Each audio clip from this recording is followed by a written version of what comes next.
Ambassador Naomi Park had spent 20 years learning the art of swallowing thunder.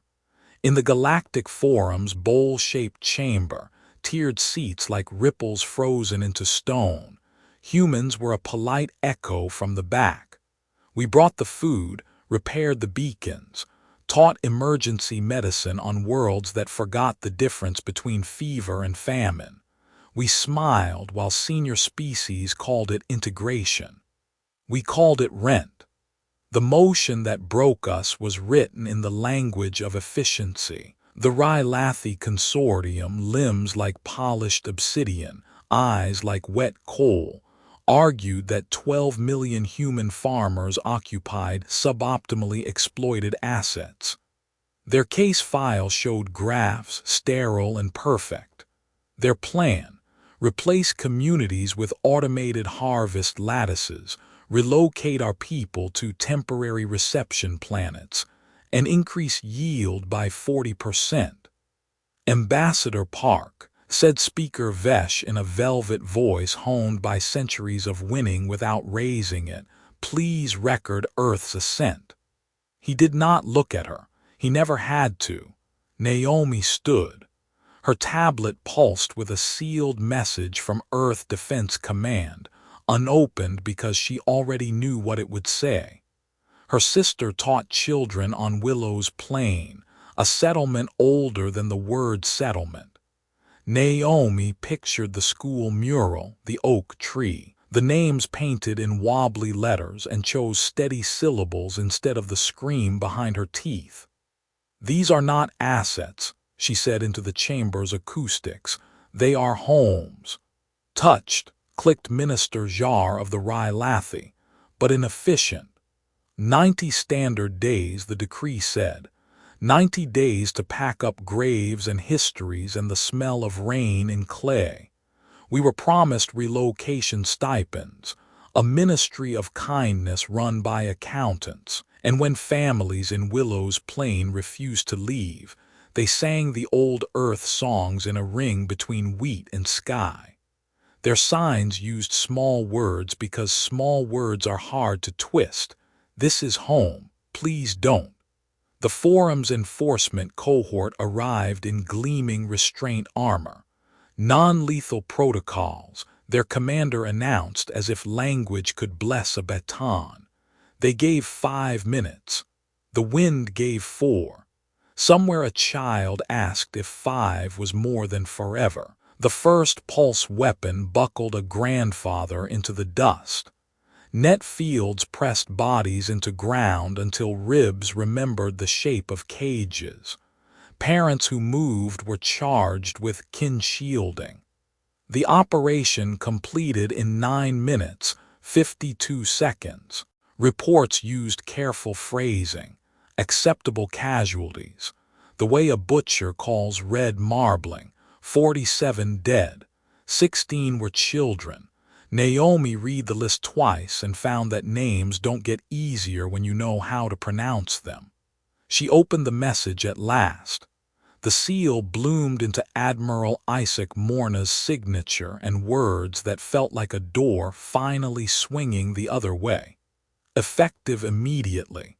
Terminate cooperative accords. Withdraw all human technical personnel. Suspend humanitarian operations. The age of human patience has ended.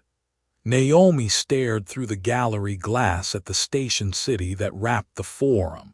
10 million beings breathing the rhythm humanity had kept. Power grids we stabilized, med wings we staffed, hydroponics we coaxed.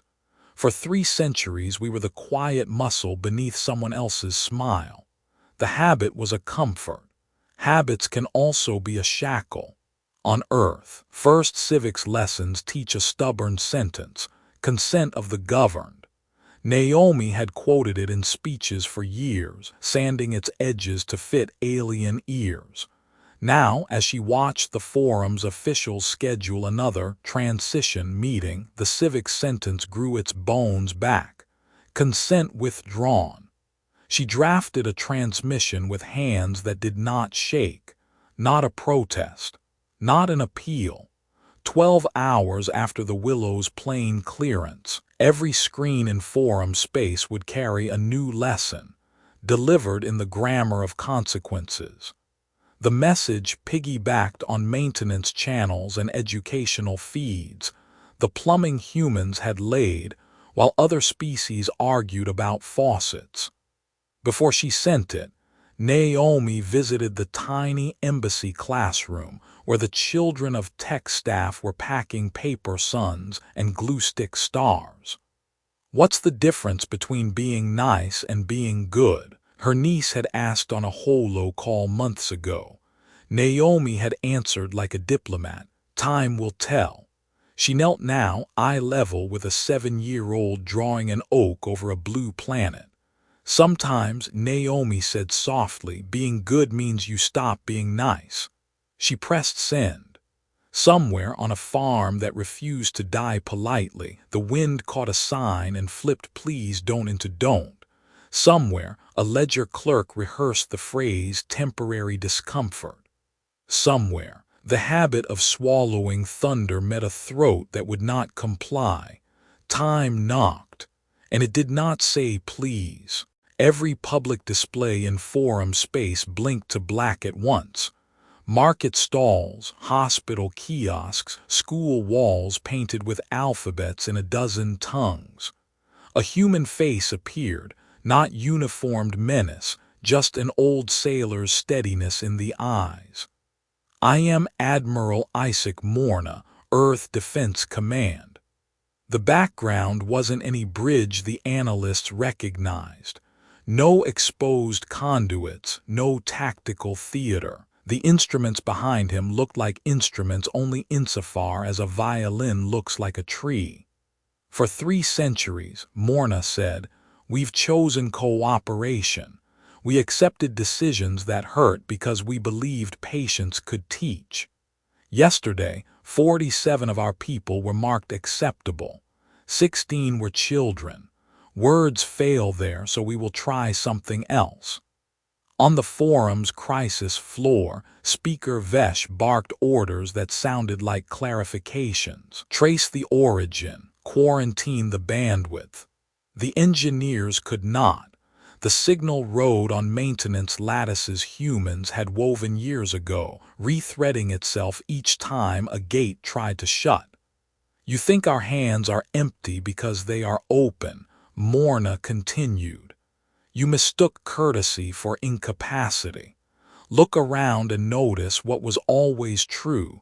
Your lights rely on us." Hospitals saw diagnostic suites blink to idle, and then to a single line of text, "Standby for authorized technician." Agricultural domes kept breathing, but climate panels grayed out. Orbital traffic noticed beacons refusing to handshake. Nothing exploded. Nothing burned. The galaxy simply lost the accelerators that turned distance into community. Captain Lai of the merchant carrier Reimer tried the beacon chain at Calyx Gate 3 times. Every request reply was elegant and dead. Unrecognized authority token. His navigator swore softly. "We'll be 6 months late," she said. "The vaccine won't wait 6 months." She pointed at the patch on her sleeve, hands cradling a planet, and began to cry without making a sound. A small human cutter drifted into frame at the Calyx buoy. Its pilot pinged the beacon. The chain opened like a door for a familiar knock. The cutter vanished into faster than light like a fish slipping into current. Reimer's bridge crew watched in a silence that felt like being weighed and measured. "We haven't sabotaged anything," said Morna, his voice a teacher's patience wrapped around a soldier's spine.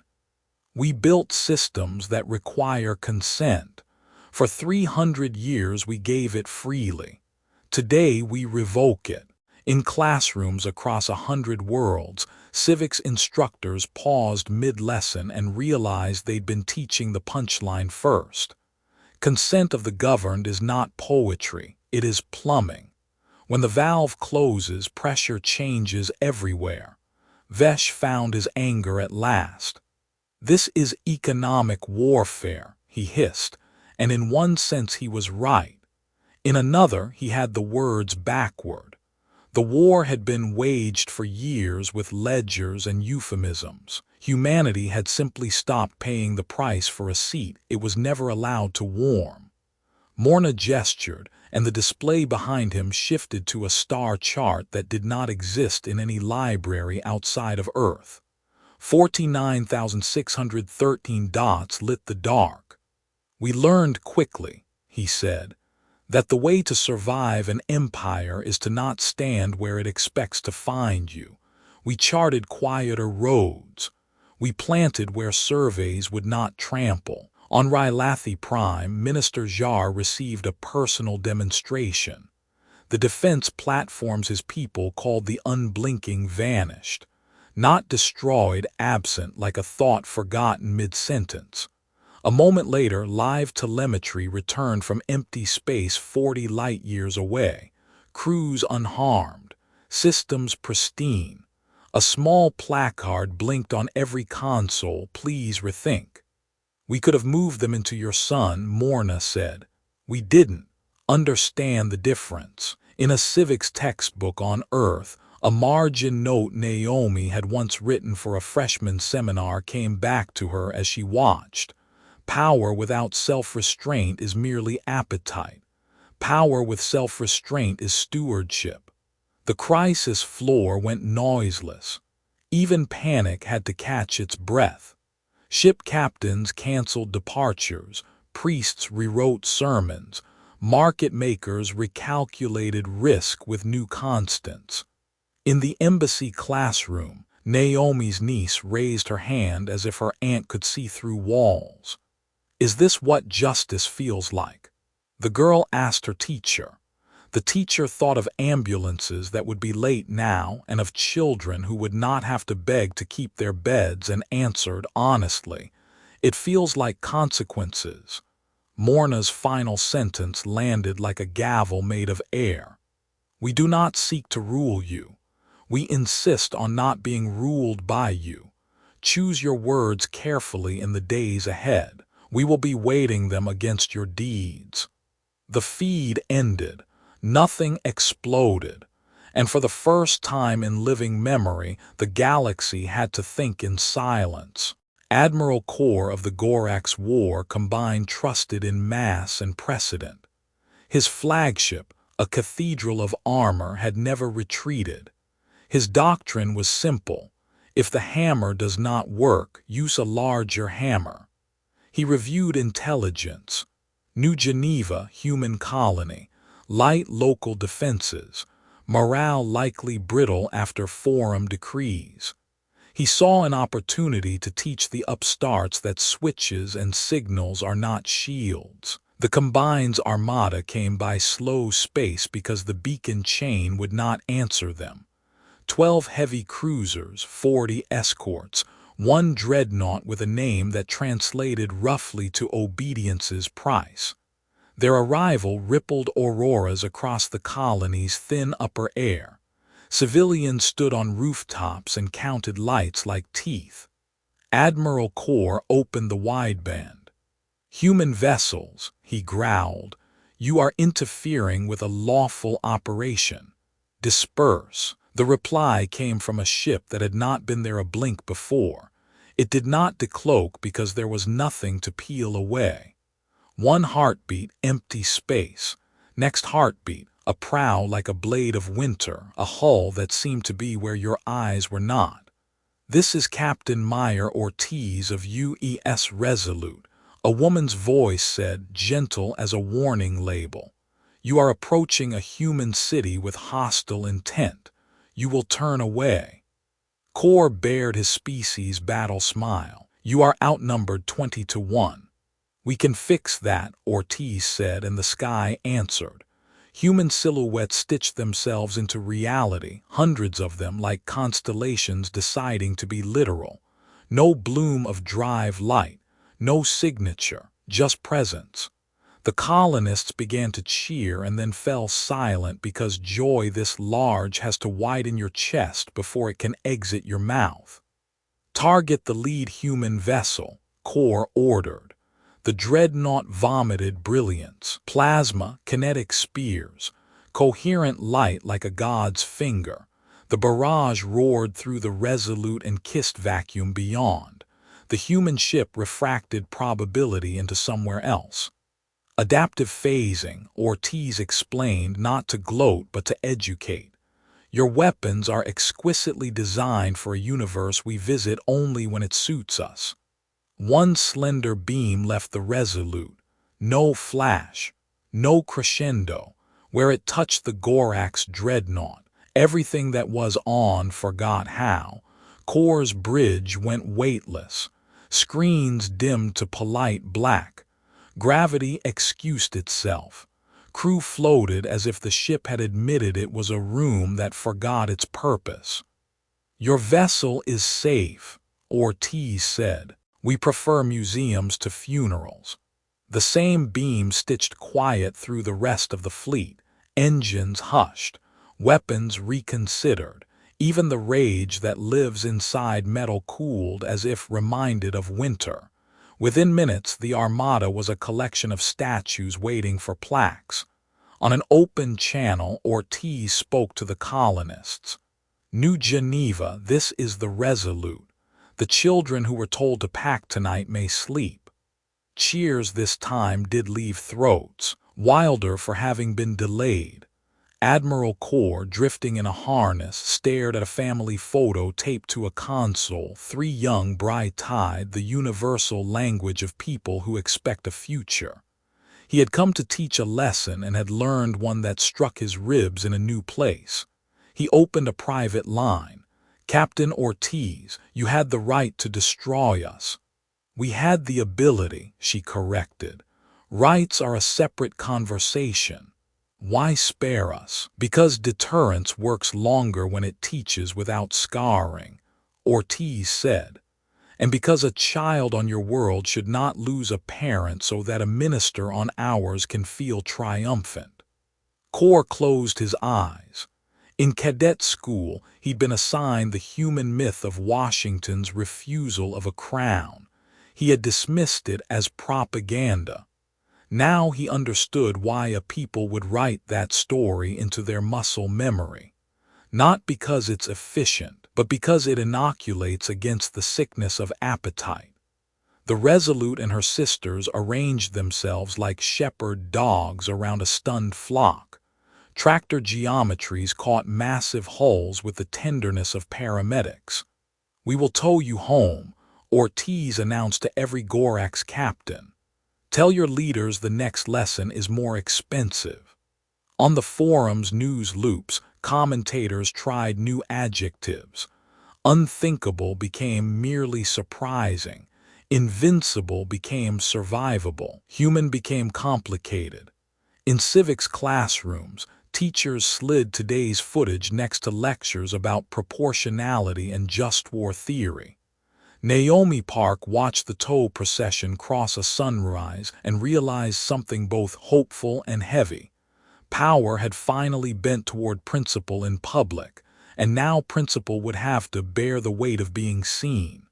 She called Willow's plane.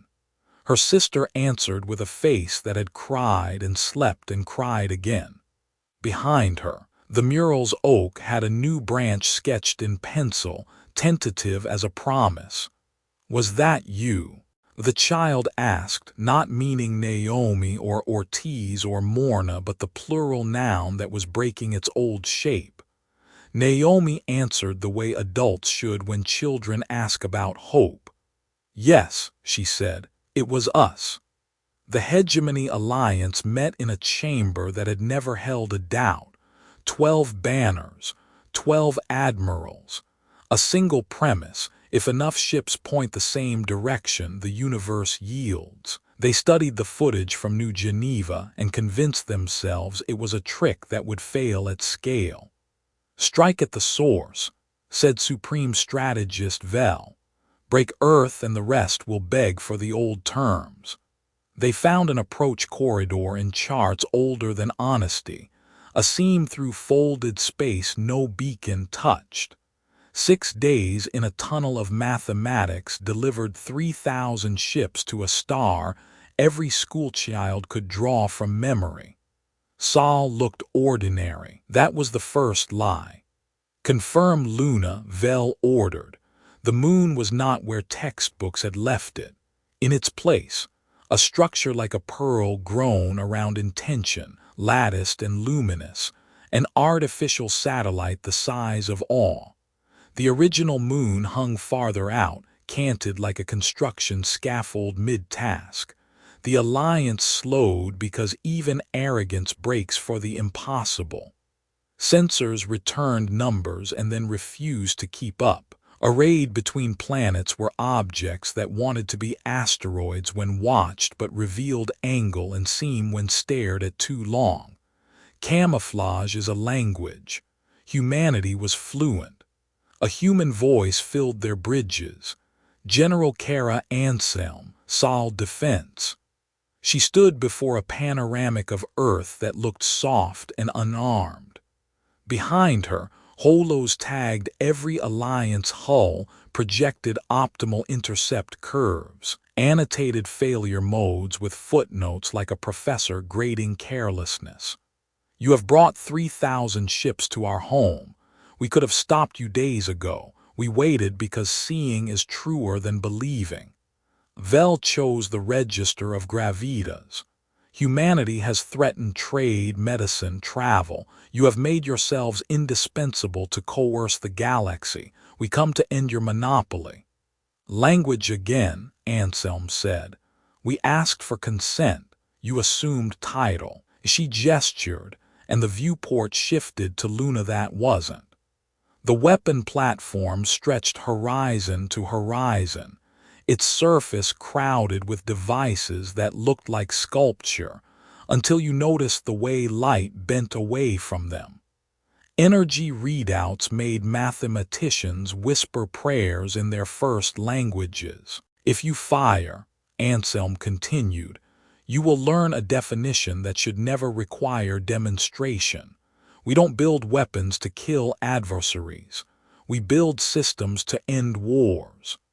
An alliance captain on the third line took that as bluff and loosed a spread to test the physics. The spread did not arrive. The space it crossed decided to be somewhere else for a moment, like a blink that lasted exactly as long as it needed to. When the universe returned to its previous habit, the projectiles were over there embarrassed. Phase-gated local reality, breathed a science officer. They're editing the scene. Earth rotated below, blue, white, green, browns where mountains remembered fire. On every alliance bridge for a second, family photographs and keepsakes glowed, a measure so small no alarm caught it.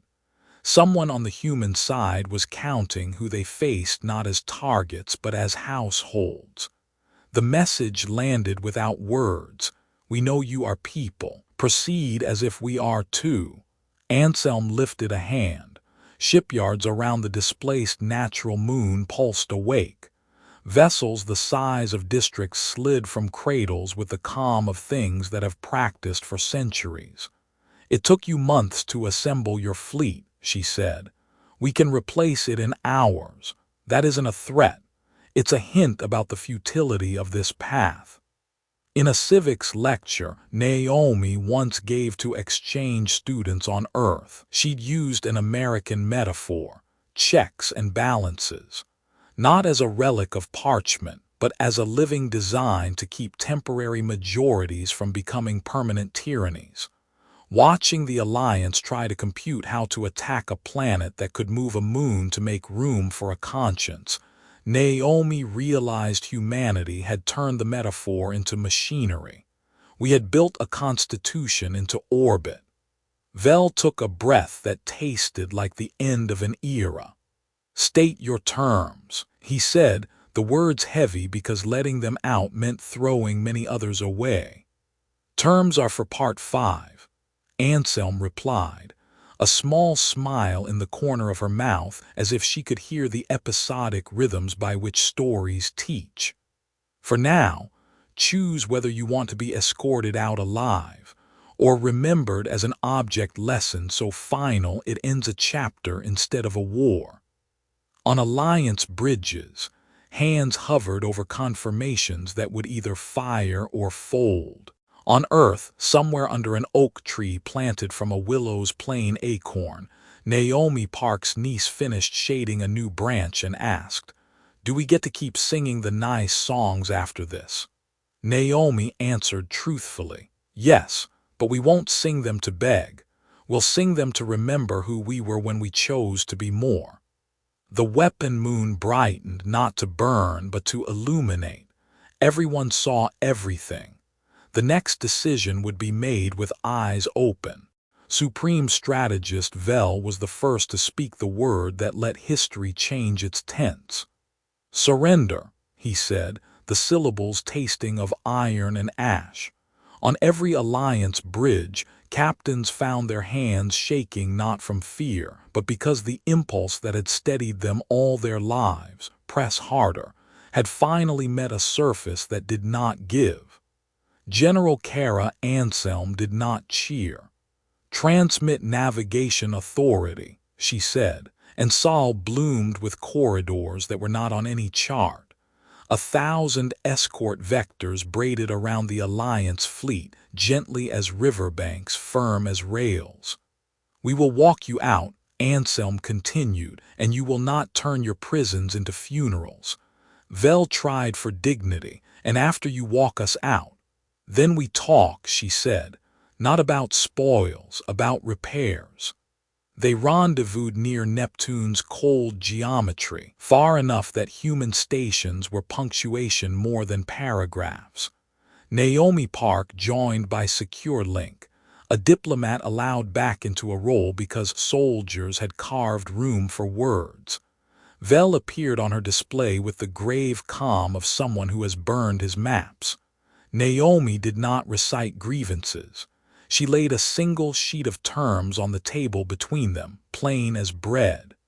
"You will carry home 3 things," she said. "First, your crews, alive. Second, a ledger costs of harm, to be paid not in coin but in service. Hospital ships, engineers, teachers. Third, a story, accurate enough to teach children." Vel read. The clauses were strange to an empire trained on tribute. Restitution would not be a punitive tariff but a labor pledge. Alliance shipyards devoted for 10 years to building food platforms for worlds that had starved under efficiency. Reversal would mean restoring communities displaced by consortium decrees. Transport paid, tools replaced, graves returned to their ground. Restraint would be verified not by human monitors but by a rotating panel of the youngest species, the ones who had learned to be quiet earliest and longest. "This is magnanimous," Vel said slowly, expecting the trap that never arrived. "It's maintenance," Naomi replied. "Peace is infrastructure." On the Sol defense platform, Anselm's staff finalized the first consent corridors for relief. Phase-gated lanes that would carry vaccines and staple goods across the beacon chain, while leaving aggressive fleets to crawl. A physician in the operations pit cried softly when authorization sigils lit. Months of quiet guilt, knowing that late ambulances meant uncounted funerals, drained out of faces as fast as green lights could travel. Mercy, it turned out, required routing tables. "We turned off the galaxy to make it listen," Anselm told Naomi that night, staring through armor glass at a blue and white planet that had chosen its adjectives. "Now we have to turn it back on in ways that don't return us to an old mistake." Jefferson wrote that governments derive just power from consent, Naomi said, thinking of first-week civics again. He didn't have to design a freight network. Madison would have, Anselm said and smiled. Checks and balances, but make them freight lanes, phase windows, quorum keys. Philosophy at scale becomes plumbing. The escorted exodus began. Human tugs took hold of dreadnoughts with the tenderness of EMTs guiding a stretcher, locking onto hull hardpoints with magnetic gentleness. The weapon moon pivoted with cathedral grace to keep watch yet radiate welcome. Even the stars seemed to hold their breath. Before departure, Vel made one request.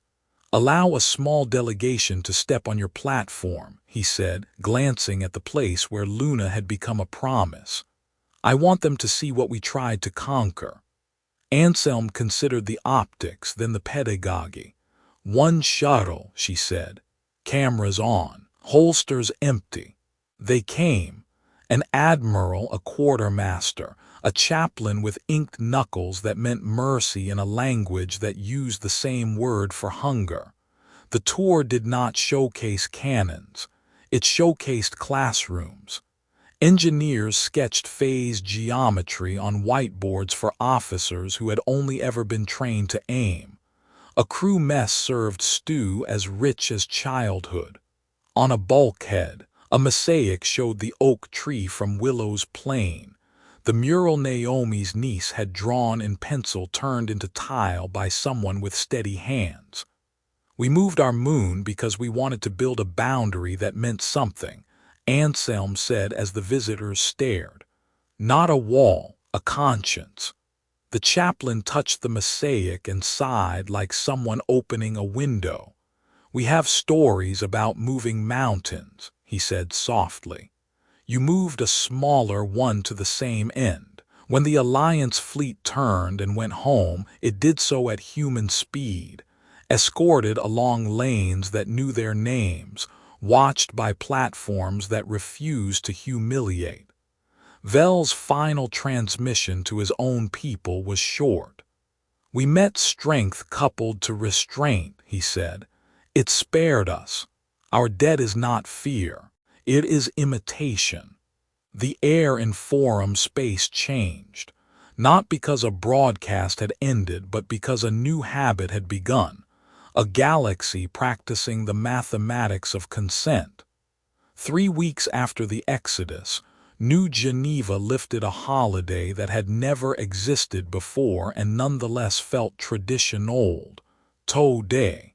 Children lined rooftops. The sky filled with silhouettes of the Gorax fleet, drifting behind human shepherd ships toward jump lanes like contrition parading through a festival. The lead cruiser wore a banner in 4 languages, returning, not ransomed. The captured dreadnought Obedience's price made a different journey. It arrived in low orbit over Haven, the neutral world being terraformed for what would come next, and took up residence on a tether like a moonlet. Human crews opened its armored heart to galleries. School groups would walk through cooling towers now covered in timelines. Bridge consoles became exhibits where visitors could toggle simulated orders and watch algorithms refuse cruelty. "Why a museum?" a journalist asked Naomi on the inaugural tour. She led the camera past a plaque that read "Weapon, now warning." "Because forgetting is a form of appetite," Naomi said. "We won't always have generals as careful as Anselm or captains as measured as Ortiz. Institutions are how a species remembers what it meant on a good day." The cost of mercy showed up on spreadsheets. The beacon chain's partial reopening, consent corridors that authenticated cargo and purpose, required staff and code audits in numbers that made budget hawks whistle. Engineers slept on floors. Couriers wore out 2 pairs of boots in a week running paper signatures to places where trust still came stamped and inked. Human planners had to choose. Which plague gets the first vaccine? Which grain corridor opens while others wait? A delegation of medics from the Andorian Republic arrived with a frank request. "We opposed you," their chief physician said, "but our clinics cannot triage at this scale without your training protocols. Teach us." She laid down pride as cleanly as a scalpel. Humanity answered with syllabi and simulation rigs, with instructors who began every session by writing consent on chalkboards and then translating it into triage. Back on Earth, a town hall in Columbus, Ohio, debated something more granular, a code of emergency exceptions to the consent regime. A woman who ran a food bank stood and said, "When the beacon won't open for the wrong token, a child's hunger does not care about our principle." A civics professor replied, "Principle is what keeps hunger from becoming policy." They drafted together a three-key override triggered by a community vote, audited after the fact by an independent panel drawn by lot. It was messy. Good faith made messes tolerable. Good design made them survivable. Not everyone approved. A block of elder species, used to sitting tallest in rooms built to amplify their comfort, mounted a campaign of rhetorical nostalgia.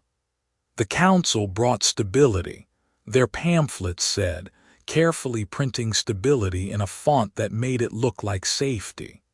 In the comment sections beneath, family photos argued back, willows plain at dusk, the mural oak sprouting tile leaves, a hospital ward where machines hummed again because an Andorian technician had passed a human-taught exam. Admiral Core visited the museum fleet with a small entourage and a larger humility. He found the plaque under his old chair. "This station once aimed at people. IT now points at memory." He stood there a long time, hand flat on metal, the way grieving parents press a name on a wall. On the platform that had replaced Luna, Anselm convened a round table that served soup instead of champagne. Naomi sat across from a Rylathi minister who had once called human farmers assets. He had brought a list that was not a demand but a confession: villages to rebuild, tools to remake, 32 names to carve into stone with honor instead of bureaucratic indifference. "We thought efficiency was mercy," he said, mandibles clicking from pain rather than disdain. "We were wrong. Efficiency can carry mercy," Naomi said, "but it cannot define it. Mercy is a verb you do to yourself first." When the meeting closed, Ortiz dialed into a classroom on a mining moon and spoke to 12-year-olds about rules of new engagement. "We disable. We don't humiliate. We document.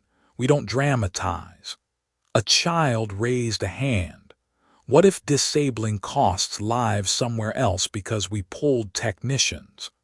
Ortiz thought of the medics sleeping in supply closets, the long tail of logistics. "Then we widen the corridor," she said, "and we widen the budget. Being good is expensive, we pay." The museum fleet hung in Haven's pale sky, casting a shadow that looked less like a threat and more like a sundial. "Time," it said. "Remember.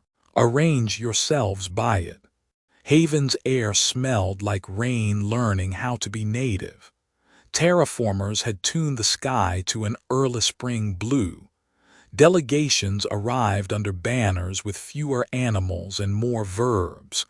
Cooperate, repair, learn. The building at the center of the valley was not an edifice. It was a circle of halls braided around a common seeded with wildflowers and an oak sapling flown from Willow's Plain. President Alvarez of Earth opened the first session with a sentence Americans had once argued over in courthouses and kitchens: "All power is borrowed." The translation arrays hesitated, then found equivalents in languages that had never before made those words neighborly. The Confederation Charter was short enough that a child could memorize it, and long enough that a tyrant would find no purchase. It set 3 locks on any plan. Dignity, does this treat every participant as an end? Consent, who can say no and be heard? Reversibility, if we later learn we were wrong, can we undo it without blood? Each lock had keys distributed among 5 councils: health, transit, habitat, memory, and defense. No one held more than 1 key twice in a generation. Small species received more than courtesy. The Quorum of the Quiet, a chamber composed entirely of representatives from cultures previously labeled minor, held veto over any measure that hid reliance behind euphemism. The rule was blunt. If the Quiet said an action smelled like domination, it paused. Debate then had to proceed in their hall, using their seating at their speed. Counselor Vesh, the former forum speaker who had perfected velvet defeat, stood when invited, a visible flinch passing through species who remembered his voice. He bowed truly. "Experience taught me to mistake height for perspective," he said.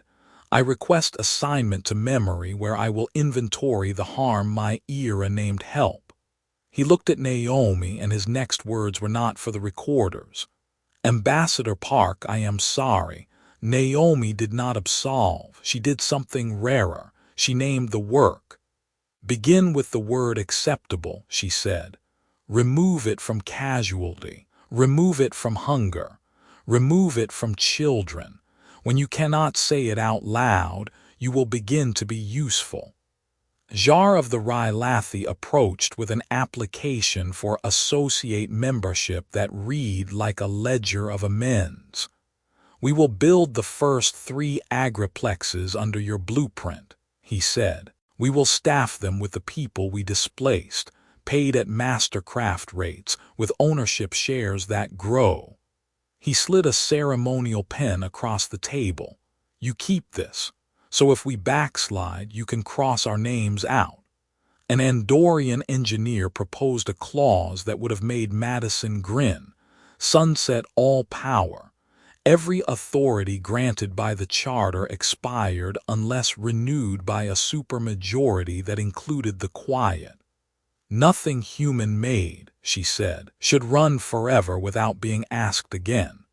The Defense Council wrote the rule that would shape headlines and homework for a century: demonstrations before deterrence.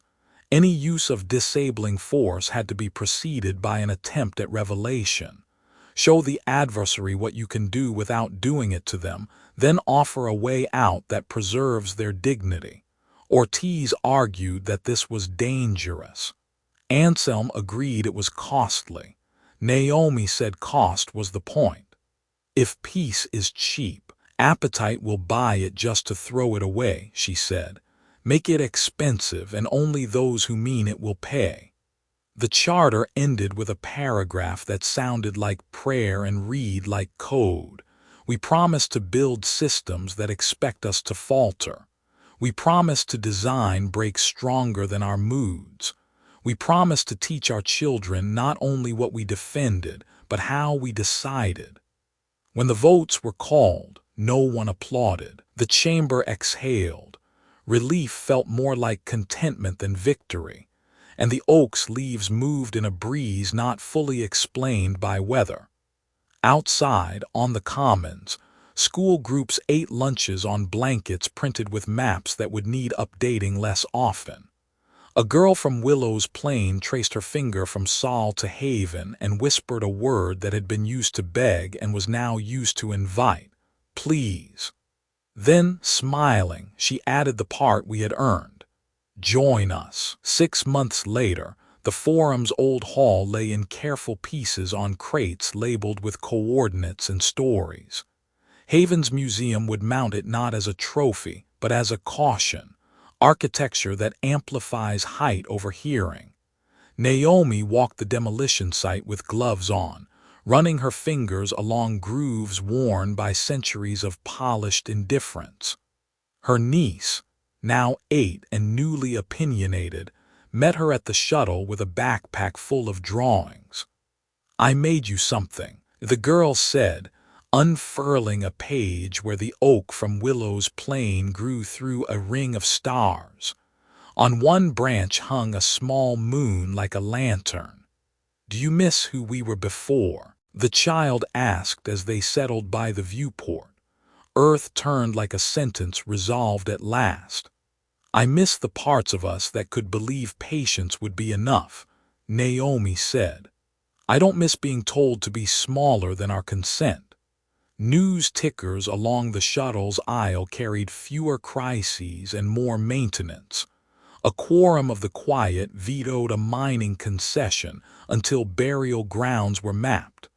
A consent corridor widened after a famine index tripped. A defense demonstration turned an invasion into a parade of returns. In a tiny corner, a line that could have been a poem. Rylathi Agriplex #1 planting complete. Children chose the first seed rows. On Luna's platform, Anselm hosted a symposium called The Afterword, attended by officers and organizers, quartermasters and teachers. Ortiz spoke first, not about tactics but about paperwork as ethics. "We document to bind ourselves to our best," said. "We write procedures that even a furious version of us cannot easily abuse."